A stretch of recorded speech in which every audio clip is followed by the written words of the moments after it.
पाकिस्तान के कप्तान हैं आप, पाकिस्तान के खान हैं आप, इमरान खान हैं आप।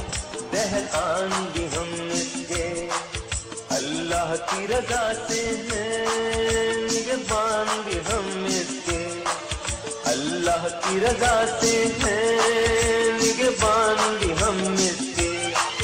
रंग इसको दिए हमने, रंग इसको दिए हमने, इसे हमने निखारा है, इसे हमने निखारा है। ये देश हमारा है, इसे हमने संवारा है, ये देश हमारा है। बिस्मिल्लाहिर्रहमानिर्रहीम। इय्याका नअबुदु व इय्याका नस्तईन। अल्लाह तेरी इबादत करते हैं और अल्लाह तेरे से मदद मांगते हैं, और किसी इंसान या किसी मुल्क के सामने हम सजदा नहीं करते। हम आजाद कौम हैं, हमारा कलमा हमें आजादी देता है, ला इलाहा इल्लल्लाह। मेरे अटक के नौजवानों और बुजुर्गों, और मैं आज खास तौर पे खराज तहसीन पेश करना चाहता हूं अपनी बहनों को, जो भरपूर तरीके से उन्होंने शिरकत की। ये जो मेरे पाकिस्तानियों, ये जो अब वक्त सामने आ रहा है, ये हमारी हकीकी आजादी की जंग है, और इसमें मैं सबसे पहले अपने दिलेर नौजवानों को कहता हूं कि आपकी सबसे बड़ी जिम्मेदारी है कि मेरे साथ इस अब जंग में शिरकत करेंगे। और उसके बाद मैं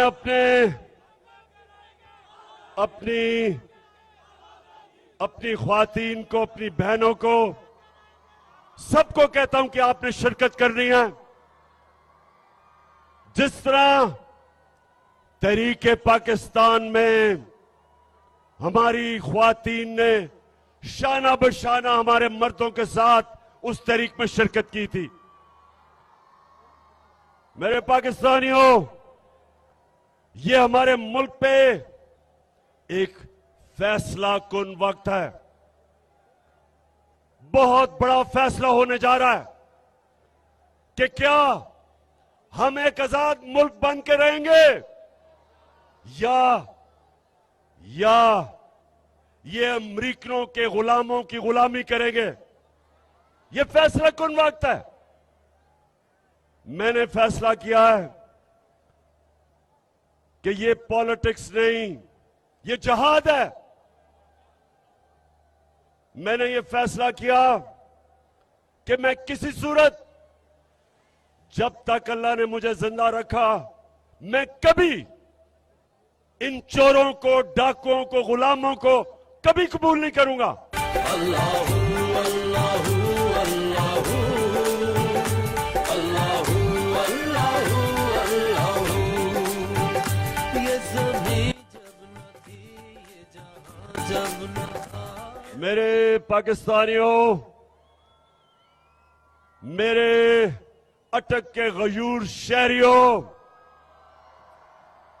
और खास तौर पे मेरे दिलेर नौजवानों, अब सब तैयारी करो। और मैं सबसे पहले आपको यह बताना चाहता हूं कि क्यों हमने अपनी आजादी की जंग लड़नी है। देखें, दो तरह की गुलामी होती है। नौजवानों, अब मेरी गौर से बात सुनना है, और खास तौर पर बहनों, क्योंकि आपने अपने बच्चों को इस चीज ये बात बतानी है। जिस तरह मेरी वालदा ने मुझे बताया जब मैं छोटा था, कि उन्होंने मुझे एहसास दिलवाया कि मुझे कहती, तुम्हें पता नहीं कि गुलामी क्या होती है। तुम खुशकिस्मत हो कि आजाद पाकिस्तान में पैदा हुए। हम एक गुलाम हिंदुस्तान में पैदा हुए थे। और गुलामी यह है कि जो पाकिस्तान और हिंदुस्तान था, यहां के लोग ऊपर नहीं जा सकते थे क्योंकि ऊपर अंग्रेज बैठा था। हमें अंग्रेजों की जंगें लड़नी पड़ी। लाखों लोग हिंदुस्तान से पहली जंग अजीम में कुर्बान हुए अंग्रेजों की जंगों में, और फिर दूसरी जंग अजीम में यहां से लाखों लोग जाके अंग्रेज की जंग में मरे। और अरबों अरबों डॉलर हिंदुस्तान के लोगों का पैसे से अंग्रेज ने अपनी जंगों में इस्तेमाल किया।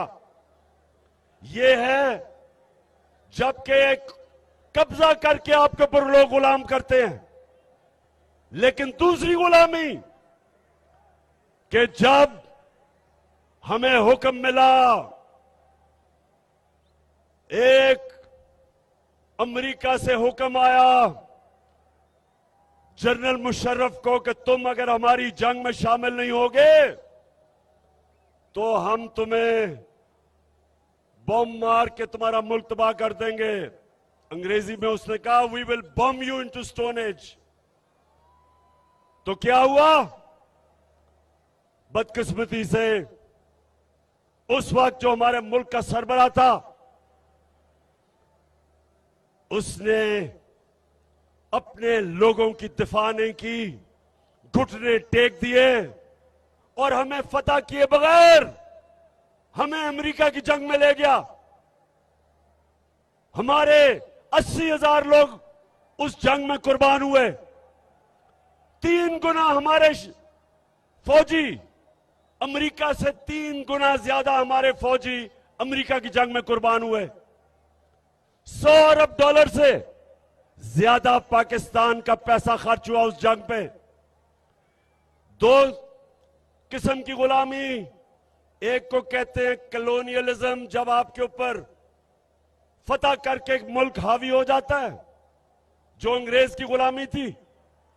और दूसरी को कहते हैं पाकिस्तानी और नौजवानों नियो कॉलोनियलिज्म, के फतह किए बगैर आपको गुलाम बना लेते हैं। और यह हमारी बदकिस्मती कि हमारे मुल्क ने जब से हम आजाद हुए और जब से हमारा अजीम लीडर कायदे आजम, जो एक गुलाम हिंदुस्तान में एक आजाद इंसान था, जो मेरा लीडर था, जो हमेशा हम उसको लीडर मानेंगे, ईमानदार था, दलेर था और आजाद था, खुददार था। उसके बाद कभी इस मुल्क ने, कभी भी हमारे मुल्क ने, सिवाय छोटा सा वक्त था कि भुट्टो ने कोशिश की, जुल्फिकार अली भुट्टो ने, कि पाकिस्तान आजाद फॉरेन पॉलिसी बने। हमेशा हमें हुक्म मिलते थे, हम अपनी आजाद फॉरेन पॉलिसी नहीं बनाते थे। और आजाद फॉरेन पॉलिसी का मतलब कि वो फॉरेन पॉलिसी जो अपने लोगों के फायदे में होती है, जिधर आप अपने आप को दूसरे मुल्क के लिए कुर्बान नहीं करते। तो जब मुझे आपने इक्तदार में भेजा तो मैंने हमेशा आपसे वादा किया था कि ना मैं कभी किसी को सामने झुकूंगा और ना आपको कभी किसी के सामने झुकने नहीं दूंगा। तेरा पाकिस्तान है, ये मेरा पाकिस्तान है। तेरा पाकिस्तान है, ये मेरा पाकिस्तान है। इस पे दिल कुर्बान, इस पे जान भी कुर्बान है। वो इस पे दिल कुर्बान। तो फिर क्या हुआ? हमारे यहां जो इस मुल्क में करप्ट तरीन टोला, जो बाद में जिनको मैं 3 स्टूजेस कहता था, एक था इस मुल्क का, अब मैं क्या करूं, मुल्क की सबसे बड़ी बीमारी जरदारी, एक तो वो था। और 2 भाई जो 30 साल से इस मुल्क को लूट रहे हैं, एक बाहर बैठा हुआ वो बाहर बैठ के पाकिस्तानी फौज को बुरा भला कहता है, और छोटा भाई जो भी बूट देखता है पॉलिश करने शुरू कर देता है। ये दो भाई, और फिर तीसरा कौन है?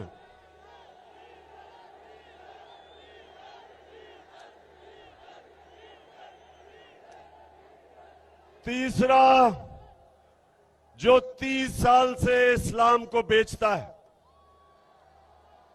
अच्छा, अब ये सुने, अटक नौजवानों, ये जरा सुने। अच्छा, इसने भी जब इक्तदार मिला तो एक दीनी आदमी, आपने समझा होगा कि वो एजुकेशन की मिनिस्ट्री लेगा, जो रहमतुल आलमीन अथॉरिटी मैंने बनाई थी कि सीरत नबी मेरे नौजवानों को, बच्चों को पढ़ाई जाए, चलो वो ले ले। उसने वो नहीं ली, उसने NHA लिया, यानी कि सड़कों की मिनिस्ट्री ली, जिसमें पैसा बनता था। अच्छा, तो नौजवानों, इन्होंने मिलके, इन 3 सीजोज ने मिलके इन्होंने क्या किया, बताएं जरा क्या किया। इन्होंने यहां साजिश की, अमेरिकनों ने इनके साथ मिलकर, और अमेरिकनों नहीं है, जो बाइडेन एडमिनिस्ट्रेशन है, इन्होंने मिलकर यहां इनके साथ साजिश की। इन्होंने हमारे लोगों को अमेरिकन एम्बेसी में बुलाया, उनको तैयार किया, और उसके बाद एक डोनाल्ड लू, एक अमेरिकी अंडर सेक्रेटरी, उसने बुला के हमारे एम्बेसडर को अमेरिका में कहा कि अगर आप इमरान खान को इस अदमे एतमाद में, अगर इसको आपने जता दिया, यानी अगर ये अदमे एतमाद फेल हो गई इमरान खान के खिलाफ, तो पाकिस्तान के खिलाफ, पाकिस्तान को हम आइसोलेट करेंगे, इसके खिलाफ हम एक्शन लेंगे, धमकी दी। लेकिन अगर इमरान खान को आपने हटा दिया, अदम एतमाद को कामयाब कर दिया, तो उन्होंने कहा कि हम आपको माफ कर देंगे, क्योंकि उनको पता था कि चेरी ब्लॉसम शहबाज शरीफ आ जाएगा इमरान खान की जगह, और वो फिर उनकी खिदमत करेगा, और खिदमत शुरू हो गई है। इन्होंने मिलकर साजिश की, यहां भी इनके हैंडलर बैठे हुए थे, इन सब ने मिलकर प्लान किया और गवर्नमेंट गिरा दी। अब मैं ये आपसे पूछता हूं पाकिस्तानियों, आज मैं आपसे पूछता हूं कि वो कौन सा इतना बड़ा मसला था जो सब ने मिलकर गवर्नमेंट गिराई। आप ये समझें कि उस वक्त हमने पाकिस्तान को मुश्किल वक्त से निकाल लिया था, एक मुल्क जिसका दिवालिया निकला हुआ था। यही इन्होंने 10 साल दोनों ने मिलकर जो डाके मारे थे, मुल्क को कंगाल किया, बैंकरप्ट किया, मकरूज किया, इदारे तबाह किए, सबसे बड़ा बैरूनी खसारा छोड़ के गए $20 अरब का, वो मुल्क हमें मिला। और मुझे आज फख्र ये है कि सब मुश्किलों के बावजूद हमने अपने मुल्क को खड़ा किया। हमने आहिस्ता आहिस्ता अपनी कंस्ट्रक्शन की इंडस्ट्री ठीक की, अपनी ज़राइज़, अपने किसानों की मदद की, मुल्क खड़ा हो रहा था। तीसरे साल में 5.6% हमारा मुल्क बढ़ा था, आगे दौलत में इजाफा हो रहा था, ग्रोथ रेट थी, रिकॉर्ड एक्सपोर्ट्स थी, हमने सबसे ज्यादा आमदनी बढ़ाई, टैक्स इकट्ठा कर रहे थे, हमने जो किसानों की मदद की, सबसे ज्यादा पैदावार किसानों ने हमारे दौर में की। तो जब ये हो रहा था तब ये साजिश हुई। तो मेरी आज बात सुने अटक के लोगों, जब ये मुझे साजिश का पता चला तो मैंने उन लोगों को, जो लोग साजिश रोक सकते थे, मैंने उनको ये बताया कि हमने बड़ी मुश्किल से मुल्क की माइशत को संभाला है। अगर अभी ये साजिश कामयाब हुई तो मुल्क को मुश्किलात का सामना करना पड़ेगा। मैंने भी बताया, मैंने शौकत तरीन फाइनेंस मिनिस्टर को कहा कि बताओ, लेकिन मुझे अफसोस से कहना पड़ता है कि हम कुछ नहीं कर सके। और आज क्या हुआ है? आज पाकिस्तान का रुपया तेजी से गिर रहा है। हमारे जो फॉरेन एक्सचेंज रिजर्व्स हैं वो इन 2 महीनों में 30% गिर गए हैं। हमारी स्टॉक एक्सचेंज नीचे, महंगाई, हर चीज महंगी, बिजली महंगी, आगे मजीद और महंगाई, हमारी मायशत नीचे जा रही है। कौन जिम्मेदार है इसका? कौन जिम्मेदार है? बताओ अटक के लोगों, कौन जिम्मेदार है इसका? और मैं जो आज आपके पास आया हूं, मेरे पाकिस्तानियों, याद रखो कि ये वक्त अब है कि आपने अपने मुस्तकबिल के लिए, अपने बच्चों के मुस्तकबिल के लिए आपने सबने मेरे साथ निकलना है। क्योंकि ऊपर कौन बैठे हैं? ऊपर कौन बैठा है? सबसे पहले शहबाज शरीफ। अब ये सुने जरा इसका, 24 अरब रुपए के इसके ऊपर केसेस हैं। 24 अरब रुपए के केसेस इसके ऊपर। और अब क्या हो रहा है? इसको एनओरो मिल रहा है। एफआईए जो इसके ऊपर, जिसने उसके ऊपर केस बनाए थे, अब एफआईए सारे केस खत्म कर रही है। आसिफ जरदारी जिसके ऊपर अरबों रुपए के केसेस नैब में, आसिफ जरदारी कहता है कि नैब में मैं इस्लाहात करूंगा। पाकिस्तानियों, ये है क़यामत की निशानी कि आसिफ जरदारी नैब की इस्लाहात कर रहा है। अब सोचें कि वो लोग जिन्होंने मुल्क को लूटा था, आज वो ऊपर बैठ के सबसे पहली चीज कर रहे हैं, अपने केस खत्म कर रहे हैं। जो इंटीरियर मिनिस्टर है वो कातिल है, 18 कत्ल किए हुए हैं। वो जो अभी गए हैं लंदन में मिलने गए हैं नवाज शरीफ को, वो सजा याफ्ता है, उसको सजा मिल चुकी है। वो भगौड़ा है, भागा हुआ है। उससे प्राइम मिनिस्टर जाके मुल्क के फैसले कर रहा है। और जो उसकी बेटी है नवाज शरीफ की, वो भी सजा याफ्ता है, उसको प्रोटोकॉल मिल रहा है प्राइम मिनिस्टर का।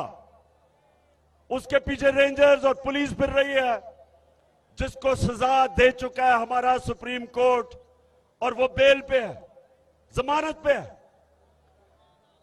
तो अटक, मेरे नौजवानों, मेरे बुजुर्गों, मेरी बहनों, नबी सल्लल्लाहु अलैहि वसल्लम ने कहा था कि कौम तब तबाह होती है जब जेलों में सिर्फ छोटे चोर हो, सिर्फ भैंस चोर और मोटरसाइकिल चोर और छोटे चोर जब जेलों में जाते हैं और बड़े बड़े डाकू को आप नहीं पकड़ते, वो मुल्क तबाह हो जाता है। ये आपके सामने मुल्क तबाही की तरफ जा रहा है। इसलिए आपने निकलना है कि जब बड़े बड़े डाकू बड़े बड़े ओहदों पे बैठ जाए, सारों ने बड़े बड़े ओहदे संभाल के अपने केस खत्म करें, और वो ऑफिसर एफआईए का डॉक्टर रिजवान, मैं आज उसको सलाम पेश करता हूं कि उसने जो केस शहबाज शरीफ के ऊपर बनाए, हमारे बेचारे गवर्नमेंट के ऑफिसर डरते हैं, इस माफिया से डरते हैं। कितने लोग हैं जो इन्होंने मरवाए हैं। डॉक्टर रिजवान जब उसने हमजा शरीफ को बुलाया और उससे जब सवालात पूछे कि किधर से ये मकसूद चपड़ासी के पास 4.25 अरब रुपया आ गया, नौकरों के पास 16 अरब रुपए किधर से आए, तो हमजा शरीफ बजाय उसके जवाब देता, उसको उसने धमकी दी, उसको डराया कि तुम्हारी जुर्रत कैसे है कि मुझे पूछ रहे हो ये सवाल। लोग डरते हैं इनसे। इसलिए डॉक्टर रिजवान आप जैसे लोगों को हम सलाम करते हैं कि इस माफिया को, इसके बावजूद कि आपको खतरा है, आप इनके खिलाफ एक्शन लेते हैं। कितने लोग इन्होंने मरवाए। एयान अली का जो कस्टम ऑफिसर था उसको मरवा दिया। वो जो शहनशाह था जिसने बेनजीर के साथ होता था जब वो कत्ल हुई, उसको मरवा दिया। एक जस्टिस सजाद था जरदारी ने, उसको मरवा दिया। जो इनके केसेस के पीछे जाता है उनको जान का खतरा होता है। तो अगर मेरे पाकिस्तानियों ये कामयाब हो जाते हैं, हमारे मुल्क तबाही की तरफ जाता है, हमारे इदारे तबाह, कोई नहीं खड़ा होगा इनके खिलाफ। ये खुल के चोरी करेंगे, सब डरेंगे, मुल्क को लूटेंगे। और इसीलिए मेरे नबी सल्लल्लाहु अलैहि वसल्लम ने कहा था कि बड़ी कौमें तबाह हुई तुम्हारे से पहले, जो सिर्फ छोटे चोरों को जेलों में डालती थी और बड़े बड़े डाकुओं को नहीं पकड़ सकती थी। ये है हमारे तबाही का रास्ता। और इसलिए मेरे अटक के लोगों और मेरे पाकिस्तानियों, इसलिए आपने सब ने मेरे साथ निकलना है। जब मैं आपको कॉल दूंगा 20 तारीख के बाद, आपने सब ने निकलना है। और आपने किसी चीज का खौफ नहीं होना चाहिए आपको। नौजवानों, मेरे नबी सल्लल्लाहु अलैहि वसल्लम ने मदीना में क्या किया था, आपको मैं आखिरी बात करने जा रहा हूं, गौर से सुने। वो मदीना के लोग जिनकी कोई हैसियत नहीं थी, मेरे नबी ने क्या किया था कि वो दुनिया की इमामत करने लग गए। थोड़ी देर में अजीम लोग बन गए। मदीना के लोगों की मेरे नबी सल्लल्लाहु अलैहि वसल्लम ने खौफ की जंजीरें तोड़ दी, उनके खौफ खत्म कर दिए। खौफ की जंजीर जो इंसान को ऊपर नहीं आने देती, उसकी परवाज ऊपर नहीं जाती। डरे हुए लोग कभी आजाद नहीं होते। जब उन्होंने उनकी खौफ की जंजीरें तोड़ी, वो लोग अजीम लोग बन गए। आपके सबको समझना चाहिए कि ये जो आप आजादी की, हमारी हकीकी आजादी की जो हमारी तहरीक है, अपने खौफ खत्म कर दें। 3 ही खौफ होते हैं इंसान को। मौत, इंसान को सबसे बड़ा खौफ होता है कि मुझे मार ना दें। अल्लाह का हुक्म है कि जिंदगी मौत अल्लाह के हाथ में है। दूसरा खौफ कि मुझे जलील ना कर दें। अल्लाह ने कहा कि इज्जत जिल्लत मेरे हाथ में है। और तीसरी, रिस्क, मेरी नौकरी ना चली जाए, मुझे नौकरी से ना निकाल दें। अल्लाह ने कहा हुआ है कि रिस्क मेरे हाथ में है। तो डर किस चीज का, किस चीज का डर है आपको? इसलिए आपने सबने मेरे साथ निकलना है। और मैंने इंशाअल्लाह जब मैं आपको कॉल दूंगा, हम कभी इस्लामाबाद में जब तक ये इलेक्शन नहीं अनाउंस करेंगे, ये हमारी तहरीक जारी रहेगी। कोई पीछे नहीं हटेगा। सारी कौम को मैं आज दावत दे रहा हूं, तहरीक इंसाफ को नहीं दावत दे रहा, अपनी कौम को दावत दे रहा हूं, पाकिस्तानियों को दावत दे रहा हूं। सारे अपने लोगों को, नौजवानों को, बच्चों को, फैमिलीज को, अपने सरकारी नौकर, अगर वो डरते हैं नौकरियां चली ना जाएं तो अपनी फैमिलीज को भेजना। हमारे पुलिस वाले, हमारे फौजी अपनी फैमिलीज भेजें, क्योंकि ये पाकिस्तान की आजादी की जंग है। ये मेरी जंग नहीं है, ये हमारी आजादी की जंग है। 2 किस्म की, ना हम किसी दूसरे बाहर के मुल्क की गुलामी करना चाहते हैं और ना ही हम इन चोरों की गुलामी करना चाहते हैं। 2 किस्म की हमारी जंग होगी। बाहर की जो साजिश इस मुल्क में अपने पुतले रखने के लिए, उससे हमने आजाद होना है। और ये जो चोर और डाकू हमारे ऊपर मुसल्लत हो गए, इनसे आजाद होना है। अटक के लोगों, आप तैयार हो? हाथ खड़ा करके बताओ। इंशाअल्लाह मैं आप सबको मैं मिलूंगा इस्लामाबाद में। जो इस्लामाबाद नहीं आ रहा है वो अटक में निकलेंगे, लेकिन निकलना हर पाकिस्तान के शहरी ने है। और ये मेरा पैगाम सबको है कि जो भी कोशिश करेंगे आप, मैं जेल जाने के लिए तैयार हूं, लेकिन मेरी कौम निकलेगी। मैं अपनी जान की कुर्बानी देने के लिए तैयार हूं, लेकिन मैं किसी सूरत ना इन चोरों को मानूंगा, ना अमेरिका के गुलामों को मानूंगा।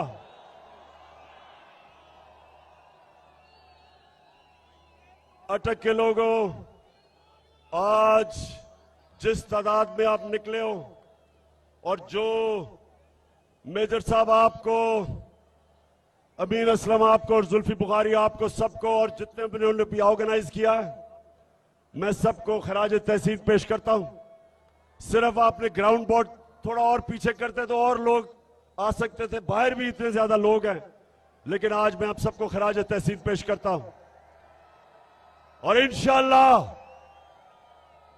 आपकी और मेरी अब मुलाकात इस्लामाबाद में होगी। पाकिस्तान जिंदाबाद। दिल में हो नीयत साफ तो हो इंसाफ, कहे